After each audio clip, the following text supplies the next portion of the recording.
ತೈಲ ಬೆಲೆ ಏರಿಕೆ ಮಾಡಿರುವ ರಾಜ್ಯ ಕಾಂಗ್ರೆಸ್ ಸರ್ಕಾರದ ಕ್ರಮವನ್ನು ಖಂಡಿಸಿ ಬಿಜೆಪಿ ಕಾರ್ಯಕರ್ತರು ಯಲ್ಲಾಪುರ ಪಟ್ಟಣದಲ್ಲಿ ರಸ್ತೆ ತಡೆದು ಪ್ರತಿಭಟನೆ ನಡೆಸಿದರು.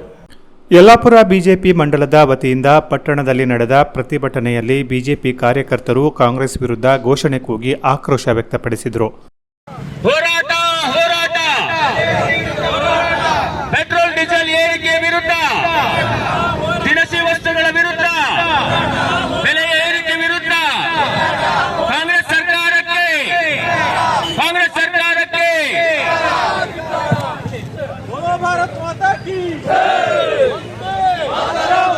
ಧಿಕ್ಕಾರ ಧಿಕ್ಕಾರ. ಈ ಸಂದರ್ಭದಲ್ಲಿ ಮಾತನಾಡಿದ ಬಿಜೆಪಿ ಹಿರಿಯ ಮುಖಂಡ ಉಮೇಶ್ ಭಾಗವತ್, ಸಿಎಂ ಸಿದ್ದರಾಮಯ್ಯನವರು ವಿರೋಧ ಪಕ್ಷದಲ್ಲಿದ್ದಾಗ ಬೆಲೆ ಏರಿಕೆಯನ್ನ ತೀವ್ರವಾಗಿ ಖಂಡಿಸಿದ್ರು. ಆದರೆ ಈಗ ಗ್ಯಾರಂಟಿ ಯೋಜನೆಗಳು ಜಾರಿಗೆ ತಂದು ಅಭಿವೃದ್ಧಿ ಕಾರ್ಯ ಮಾಡಲು ರಾಜ್ಯದ ಬೊಕ್ಕಸದಲ್ಲಿ ಹಣವಿಲ್ಲದೆ ದಿನನಿತ್ಯದ ವಸ್ತುಗಳ ಬೆಲೆ ಏರಿಕೆ ಮಾಡುವ ಮೂಲಕ ಜನಸಾಮಾನ್ಯರ ಮೇಲೆ ಹೊರೆಯಾಗಿಸಿದೆ. ಕಾಂಗ್ರೆಸ್ ಸರ್ಕಾರದ ಶಾಸಕರೇ ಇಂದು ಗ್ಯಾರಂಟಿ ಯೋಜನೆಗಳನ್ನು ವಿರೋಧಿಸುತ್ತಿದ್ದಾರೆ. ತೈಲ ಬೆಲೆ ಏರಿಕೆ ನೇರವಾಗಿ ಎಲ್ಲ ವಸ್ತುಗಳ ಮೇಲೆ ಏರಿಕೆಗೆ ಕಾರಣವಾಗುತ್ತದೆ. ಗ್ಯಾರಂಟಿ ಯೋಜನೆಗಳಿಗಾಗಿ ಜನರ ಬದುಕನ್ನು ದುಸ್ತರವಾಗಿಸುವ ಕಾಂಗ್ರೆಸ್ ಸರ್ಕಾರಕ್ಕೆ ನಿಮ್ಮ ಧಿಕ್ಕಾರ ಎಂದು ಆಕ್ರೋಶ ವ್ಯಕ್ತಪಡಿಸಿದರು. ನಮಗೆಲ್ಲ ಪೆಟ್ರೋಲ್ ಮತ್ತು ಡೀಸೆಲ್ ದರ ಏರಿಕೆಯ ಬಿಸಿ ಈಗಾಗಲೇ ಸಾರ್ವಜನಿಕರಿಗೆ ಮುಟ್ತಾ ಇದೆ.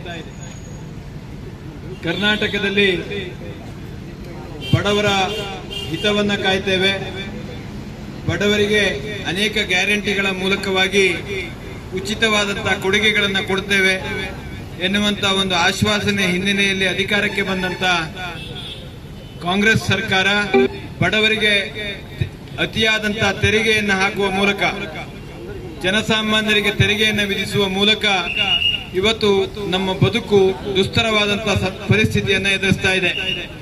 ಕೇವಲ ಪೆಟ್ರೋಲ್ ಮತ್ತು ಡೀಸೆಲ್ ದರ ಅಂತಲ್ಲ, ಮೊನ್ನೆ ಪೆಟ್ರೋಲ್ ಮತ್ತು ಡೀಸೆಲ್ ದರವನ್ನು ಏರಿಸುವ ಮೂಲಕ ತನ್ನ ಬೆಲೆ ಏರಿಕೆಯನ್ನ ಬಡವರಿಗೆ ಇನ್ನೊಂದು ಶಾಕ್ ಅನ್ನ ಕೊಟ್ಟಿದೆ.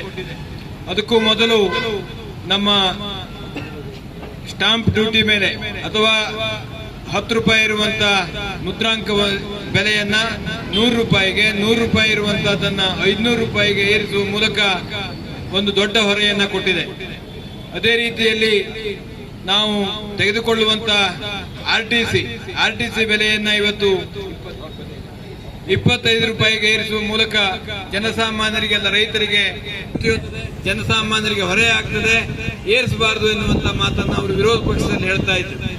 ಈಗ ಏಕಾಏಕಿ 3 ರೂಪಾಯಿ ಪೆಟ್ರೋಲ್ ಬೆಲೆ, 3.5 ರೂಪಾಯಿ ಡೀಸೆಲ್ ಬೆಲೆಯನ್ನು ಏರಿಸುವ ಮೂಲಕ ತಾನೇ ಹೇಳಿದ್ದನ್ನ ಮರೆತು ತಾನು ಅದೇ ಕೆಲಸವನ್ನು ಮಾಡ್ತಾ ಇದ್ದಾರೆ. GST ವ್ಯಾಪ್ತಿಗೆ ತರಲಿಕ್ಕೂ ಕೂಡ ವಿರೋಧ. ಇವತ್ತು ಹಣ ಬೇಕು ಅಂದ್ರೆ ತಾನು ಹೇಳಿಕೊಂಡಂತ ಏನು ಜನರಿಗೆ ಭಾಗ್ಯಗಳನ್ನ ಕೊಟ್ಟಿದ್ದಾರೆ, ಭಾಗ್ಯದ ಮೇಲೆ ಭಾಗ್ಯ, ಅದರ ಬಗ್ಗೆ ನಮ್ಮ ವಿರೋಧಗಳಿಲ್ಲ. ಆದ್ರೆ ಹಣಕಾಸನ್ನ ಜೋಡಿಸಿಕೊಂಡು ಕೊಡಬೇಕು. ಯಾವುದೇ ಒಂದು ಸರ್ಕಾರವನ್ನು ನಡೆಸುವಂತ ಸಂದರ್ಭದಲ್ಲಿ. ಪ್ರತಿಭಟನೆಯಲ್ಲಿ ಬಿಜೆಪಿ ಮಂಡಲಾಧ್ಯಕ್ಷ ಪ್ರಸಾದ್ ಹೆಗಡೆ, ಮಹಿಳಾ ಮೋರ್ಚಾ ಅಧ್ಯಕ್ಷರಾದ ಶ್ರುತಿ ಹೆಗಡೆ, ಹಿರಿಯ ನಾಯಕ ರಾಮು ನಾಯ್ಕ್, ಗೋಪಾಲಕೃಷ್ಣ ಗಾಂವ್ಕರ್, ಶಿವಲಿಂಗಯ್ಯ, ಅಲ್ಲಯ್ಯ ನವರ್ಮಠ್, ಪಟ್ಟಣ ಪಂಚಾಯತ್ ಸದಸ್ಯರಾದ ಕಲ್ಪನಾ ನಾಯ್ಕ್, ಸೋಮೇಶ್ವರ ನಾಯ್ಕ್, ಪದಾಧಿಕಾರಿಗಳು ಹಾಗೂ ಕಾರ್ಯಕರ್ತರು ಉಪಸ್ಥಿತರಿದ್ದರು. Canara plus news, Yellapur.